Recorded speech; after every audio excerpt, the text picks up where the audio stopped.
नर्मदे हार, नर्मदे हार, नर्मदा पायी परिक्रमा मार्ग. आज आम्ही आलो आहोत आवळी घाटावरती. आवळी घाट. तर इथे पांडवांनी 12 वर्षे पांडव राहिले इथं.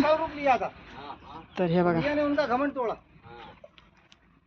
तर हे दगडाचा आकार बघा कसा आहे हा. तर पांडवांच्या युगात 12 वर्षांनी सोमवती अमावस्या आली होती. तर सोमवती अमावस्येला त्यांना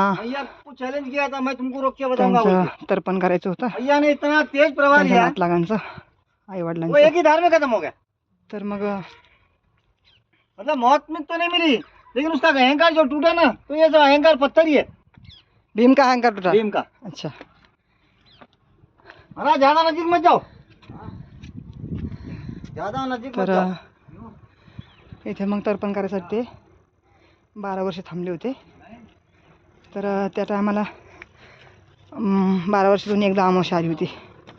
आणि आता आपल्या कलियुगामध्ये तर वर्षातून 4 वेळेस येते.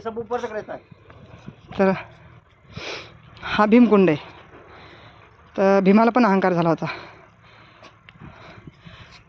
त्याच्या शक्तीचा. तर मयाला म्हणे मी तुला आडून दाखवतो म्हणे. तर मया म्हणे ठीक आहे मला दाखव म्हणे आडून. तर मयाने त्याचा अहंकार तोडला होता इथे भीमाचा. तर हा आवळी घाट आहे असा. नर्मदे हार, नर्मदे हार, नर्मदे हार.